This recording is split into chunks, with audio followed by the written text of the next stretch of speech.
यावदेतानि निरीक्षेऽहं युद्धकामानवस्थितान् कैमर्या सह योद्धव्यं स्मरण समुद्यमेः रण समुद्यमेः। अर्जुन कहता है, प्रभु जरा अपने इस रथ को ले चलिए, मैं देखना चाहता हूं कौन कौन आए हैं, अच्छी तरह देखना चाहता हूं। रण समुद्र में का अर्थ है इस रण के व्यापार को करने के लिए कौन कौन आया,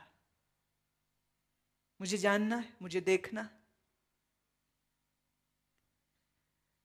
योत्स्यमानान् वेक्षेऽहं या एतत्र समागतः धार्तराष्ट्रस्य दुर्बुद्धेर्युद्धे प्रियचिकीर्षवः। ए दुर्बुद्धि दुर्योधन, दुर्बुद्धि दुर्योधन के कल्याण को कौन चाह रहा है, जरा देखूं तो। दुर्बुद्धि धार्तराष्ट्रस्य, धृतराष्ट्र का पुत्र ये जो दुर्योधन है दुर्बुद्धि है, पर इस दुर्बुद्धि का कल्याण चाहने वाले कौन कौन लोग हैं? दुर्बुद्धि का साथ जो दे रहे हैं वो अकलमंद है?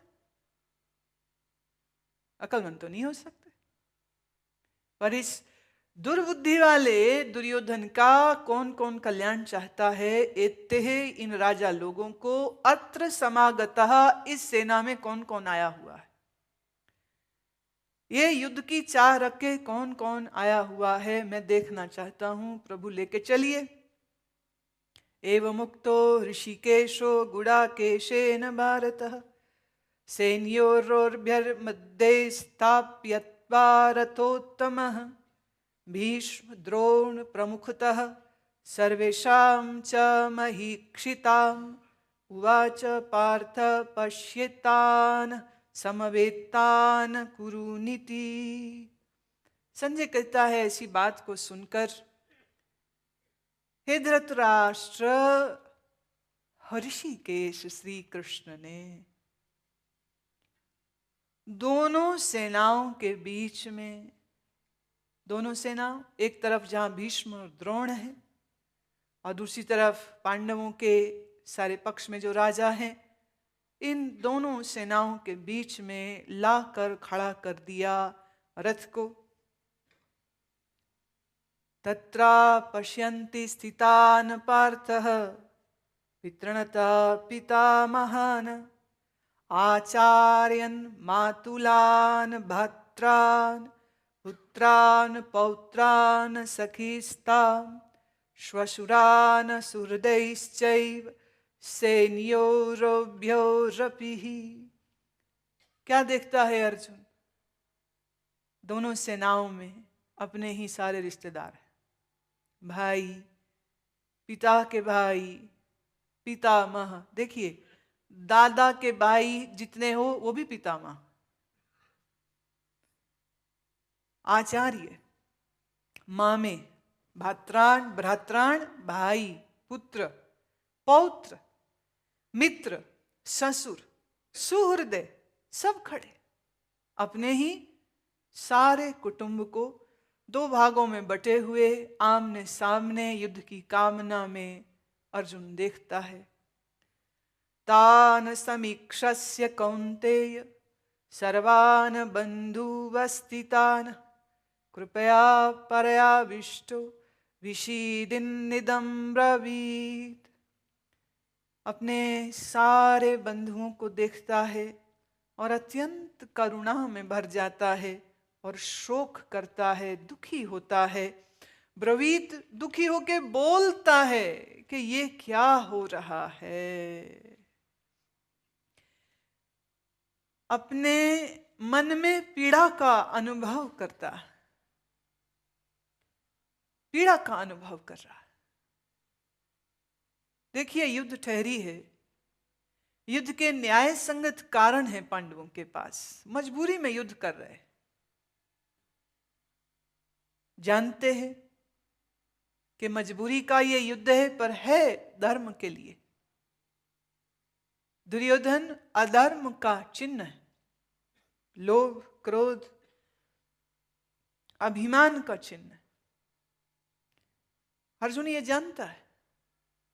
द्रौपदी का अपमान अर्जुन भूला नहीं। स्वयंवर में जिसको जीता है, अपनी उस भार्या, अपनी उस पत्नी का भरी सभा में अपमान अर्जुन भूला नहीं, सब याद है उसे।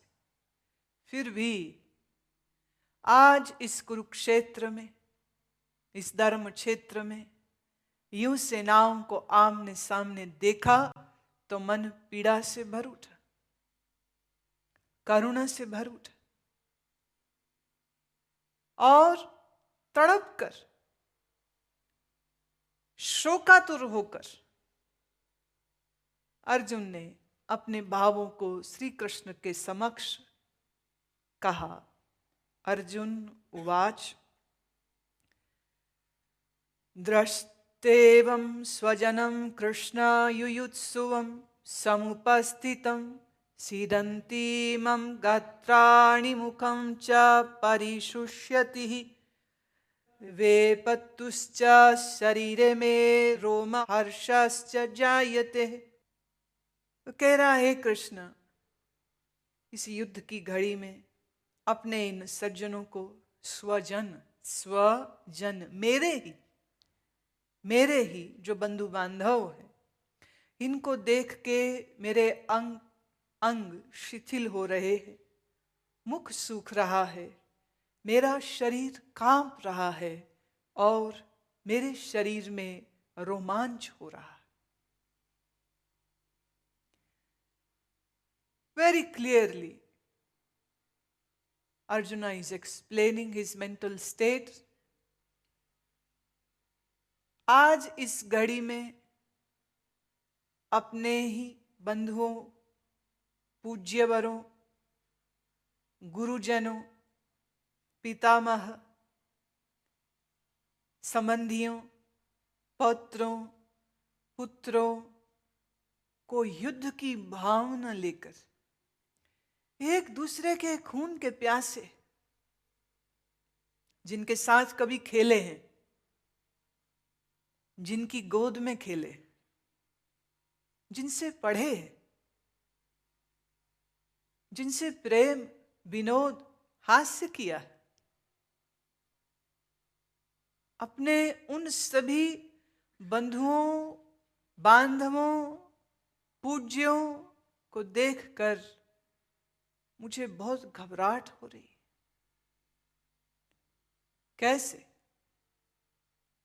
कैसे समय ने यह स्थिति दिखा दी है कि जिनके लिए हम प्राण दे सकते थे, आज हम उन्हीं के प्राण लेने के लिए आमने सामने आके खड़े हो गए।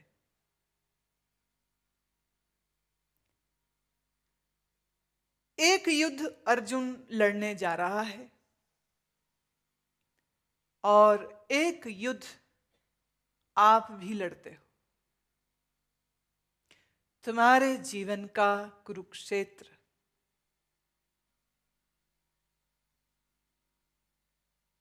मैं सिर्फ कुरुक्षेत्र कह रही हूं, मैं उसे धर्म क्षेत्र अभी नहीं कह रही हूं। धर्म क्षेत्र तभी होगा जब तुम धर्म का पालन करने वाले होते, और अगर तुम धर्म के मूल्यों को जीवन में लाए हो, लाने की चेष्टा करते हो, तो निश्चित तुम्हारे जीवन में भी यह धर्म युद्ध कितने बार आता है। सत्य और असत्य सामने स्पष्ट है। ममता और ममता के बंधन सामने दिखते। तुम जानते हो क्या सही, पर सही जानते हुए भी सही कर नहीं सकते, क्योंकि इससे आहत हो जाएंगे दूसरे, और जब दूसरे आहत होंगे तो वो युद्ध की स्थिति को पैदा कर देंगे।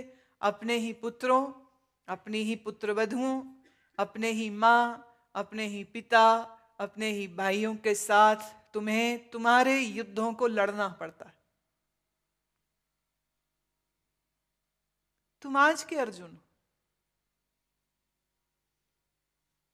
तुम्हारे जीवन में ऐसी कितनी ही स्थितियां आती हैं जब तुम जो करना चाहते हो उसी का विरोध तुम्हारे अपने कर रहे।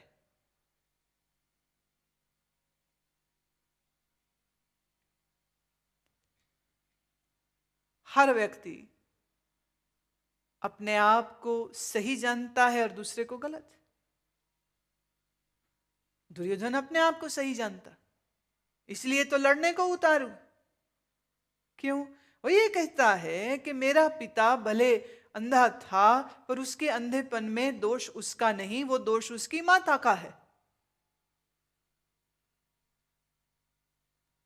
परंपरा से बड़ा पुत्र ही गद्दी में बैठता है। धृतराष्ट्र बड़े हैं, उनको ही गद्दी में बैठना चाहिए था, पर गद्दी में बैठाया गया पांडु को। दुर्योधन के पक्ष से देखें तो वो अपने पिता के हित के लिए, वो अपने पिता पर हुए अन्याय के लिए लड़ रहा, और वो ये सोचता है मेरे पिता को राजगद्दी से वंचित किया गया क्योंकि वो अंधे हैं, पर मैं तो नहीं हूं, तो जो अधिकार मेरे पिता को ना मिल सका वो अब मुझे मिलना चाहिए। परंपरा यही कहती, बड़ा पुत्र गद्दी का अधिकारी होगा, छोटा जो पुत्र है वो हमेशा सहायता देगा अपने बड़े भाई को, राजगद्दी की कामना नहीं करेगा। ये अधर्म था, ये न्याय और समाज की दृष्टि से अधर्म था। छोटे भाई बड़े की सिर्फ सपोर्ट करते, बड़ा भाई पिता समान, पिता समान बड़े भाई धृतराष्ट्र को राजगद्दी से वंचित किया। किसने? भीष्म पितामह ने। इसलिए उसको भीष्म पे गुस्सा है। वो कहते क्यों? मेरा पिता आंख से अंधा था, अकल से अंधा थोड़ी था।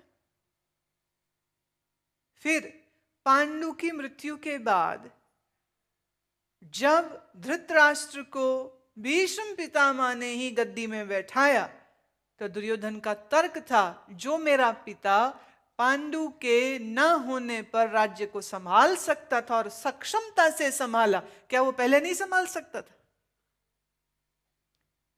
दुर्योधन के पास बड़े न्याय संगत कारण है कि मेरे पिता के साथ अन्याय हुआ, मेरे अपंग दृष्टिहीन पिता के साथ जो अन्याय भीष्म ने किया उसका बदला मैं नहीं लूंगा तो और कौन लेगा? देखिए, धर्म और श्री कृष्ण के नाम आते ही सबकी सिंपैथी हमेशा पांडवों की ओर चली जाती,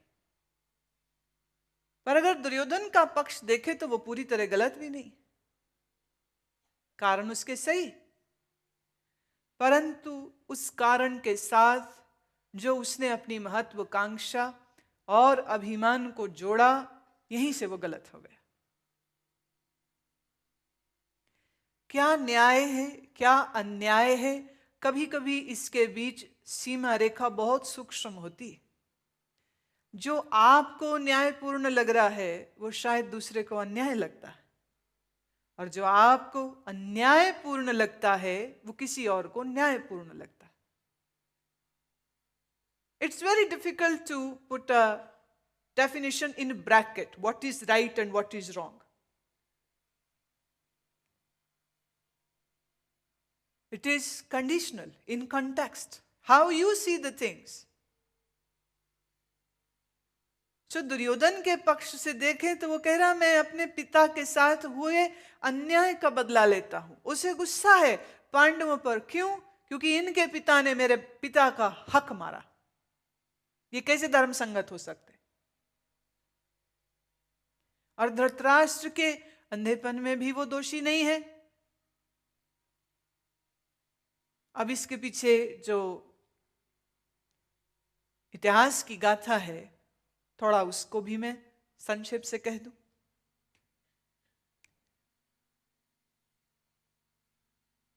पुत्रों की मृत्यु हो गई, पुत्रवधू के कोई संतान नहीं। तो हस्तिनापुर की इस महारानी ने निर्णय लिया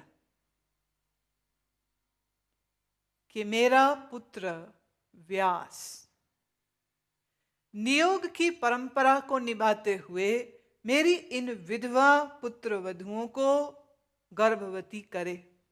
ये उस समय की परंपरा थी। अगर कोई स्त्री को अपने विवाहित पति से संतान न मिल पाए तो उस समय ऐसी प्रथा थी जिसे कहते नियोग, जिसमें वह स्त्री किसी भी ऋषि के पास जाकर उससे वीर्य प्राप्त कर सकती थी। समाज की दृष्टि से यह बच्चा जो पैदा होगा उसको पिता का नाम उस ऋषि का नहीं बल्कि उसका मिलेगा जिससे उसकी माता विवाहित थी। That was the system. तो नियोग की परंपरा को निभाते हुए महारानी ने अपने दोनों पुत्र वधुओं को गर्भवती हो सके इसलिए अपने उस पुत्र को बुलाया जो विवाह से पहले उसको जन्मा था। ऋषि पराशर की संतान है व्यास। कहते हैं जब व्यास जी अपनी माता की आज्ञा का पालन करने के लिए राजमहल में पधारे तो ये जो दोनों पुत्रवधुएं थी वो बड़ी घबराए कि कैसे, ऐसे कैसे। एक ने संकोच और शर्म से घबराकर आंखें बंद कर ली। तो संभोग की स्थिति में अगर माता, अगर स्त्री अपने ही पति या नियोग के अनुसार जिस ऋषि से उसका संबंध होने जा रहा है, अगर माता की मानसिक स्थिति अच्छी नहीं है तो उसको जो गर्भ ठहरेगा वो कभी भी स्वस्थ नहीं हो सकता। ऋषि व्यास के साथ जब समागम हुआ तो भय के मारे उसने आंखें बंद कर ली, शर्म और लाज के मारे उसने आंखें बंद कर ली। गर्भाधान तो हो गया पर जो पुत्र जन्मा वो नेत्रहीन जन्मा।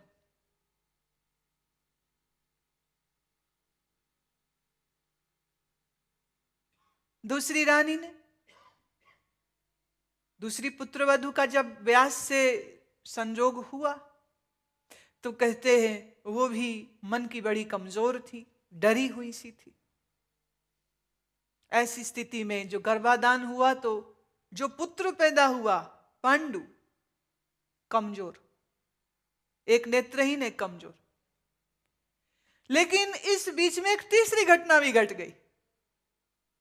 जब दूसरी पुत्रवधु को जाना था तो उसने घबरा के अपनी दासी से कहा मैं नहीं जाती, तू मेरे कपड़े पहन के तू चली जा।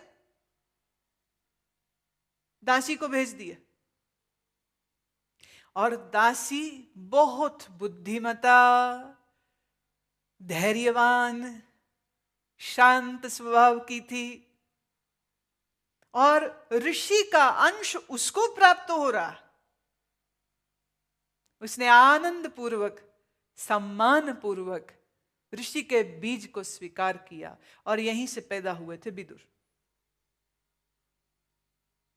शास्त्रों ने स्त्री और पुरुष के संबंध के विषय में यह बात बहुत स्पष्ट रूप से उल्लेख की है कि जब स्त्री और पुरुष बच्चे की कामना हेतु संबंध बनाए तो उस समय उनकी मनोस्थिति कैसी होनी चाहिए।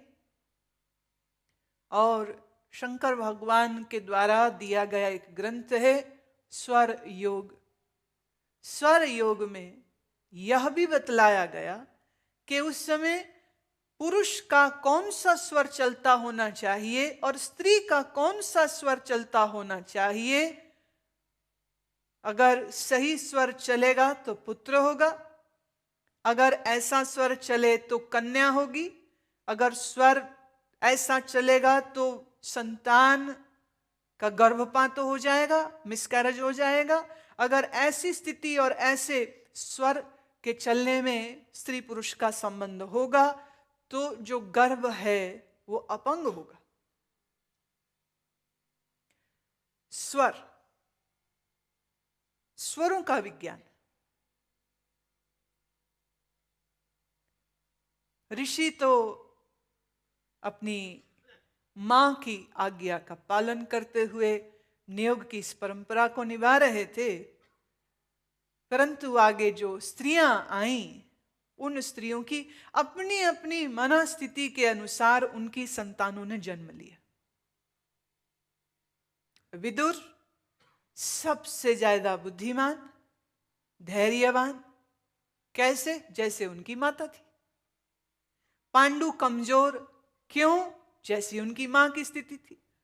और धृतराष्ट्र नेत्रहीन, क्यों? क्योंकि नियोग के समय उनकी मां की मनस्थिति कैसी थी, वैसा ही उनका शरीर बन गया।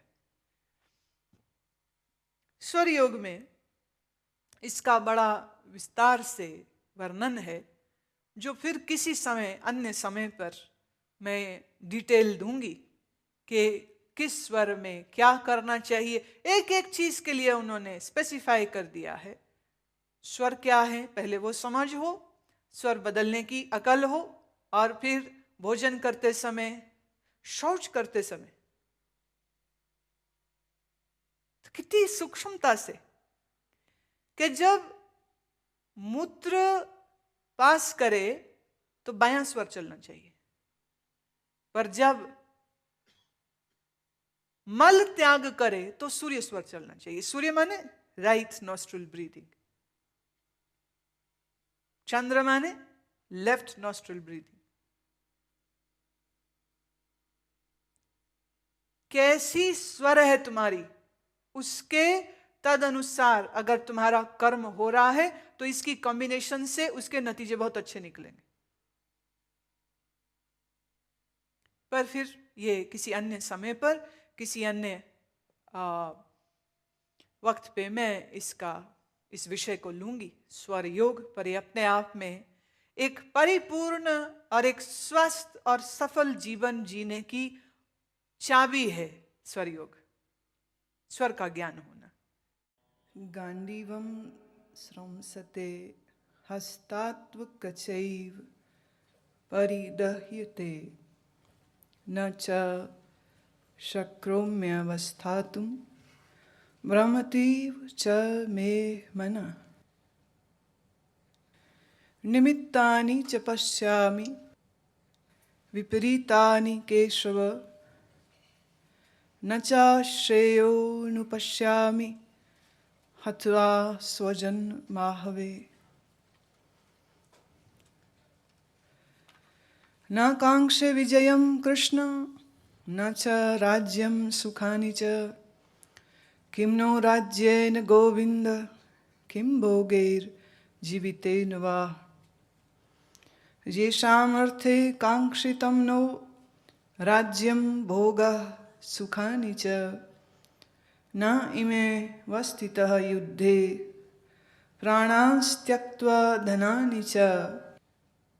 आचार्य पितरः पुत्रास्तैव च पितामहः मातुलः श्वशुरः पौत्रः श्यालः संबंधी नस्तता। अर्जुन अपनी पीड़ा व्यक्त करता है। गांडीव मेरे हाथ से मेरा धनुष, गांडीव छूट रहा है। मेरे त्वचा में जलन हो रही है। मेरा मन भ्रमित हो रहा है और इसी कारण मैं खड़ा भी नहीं हो पा रहा हूं। भ्रमतीव च मे मना, मेरा मन भ्रमित भी हो रहा है। These are classic examples of a person who is fear. The psychosis of fear has taken over. भय जब इंसान को पकड़ता है तो यह नहीं कि उसके मन में ही वो सीमित रहता है, भय की तरंगें शरीर तक दौड़ जाती। something which happens in the brain will give definite effect on the body too. भय की भाव जैसे ही मन में जगती है, विज्ञान की दृष्टि से अगर हम बात को समझें तो हमारे दिमाग में मौजूद पिट्यूटरी ग्लैंड से ऐसी हार्मोन्स की सिक्रीशन होने लग जाती है, ऐसे स्राव होने लग जाते हैं जो शरीर में एक नेगेटिव टॉक्सिन का काम करते हैं। आपके शरीर में रक्त का प्रवाह तेज हो जाएगा, नाड़ी की गति तेज हो जाएगी, हृदय की गति तेज हो जाएगी। भय पृथ्वी का गुण है। इस कारण से भय के जगते ही शरीर में जड़ता आ जाती। एक क्षण के लिए आया हुआ भय आपके शरीर में इतना जहर घोल देता है कि आपके सिंपैथेटिक और पैरासिम्पैथेटिक सिस्टम्स में उसके असर आते हैं, मांसपेशियों तक उसके असर आते हैं, पूरे शरीर को एक इमरजेंसी में पूरे अंग खिंचाव में आ जाते हैं। माने मस्कुलर टेंशन, आपके ग्लैंड से ऐसी सिक्रीशन, आपका पूरा एंडोक्राइनल सिस्टम एक युद्ध जैसी स्थिति में आ जाता है। भय उठा मन में, प्रभाव आया सीधा शरीर में। इसलिए अगर क्रोध आपके अंदर ताप को पैदा करता है तो भय आपके अंदर जड़ता को पैदा करता है। अगर क्रोध में आपके शरीर का ताप बढ़ता है तो भय में आपके शरीर का ताप गिर जाता है। ऋषि अमृत आश्रम द्वारा प्रकाशित मासिक पत्रिका गहन आध्यात्मिक सूत्रों, स्वास्थ्य संबंधी लेख और विविध कार्यक्रमों की जानकारी से पूरित ये पत्रिका अब हिंदी व गुजराती दोनों भाषाओं में उपलब्ध है। सदस्यता हेतु संपर्क करें 0130-221-6500 व 0130-221-6501।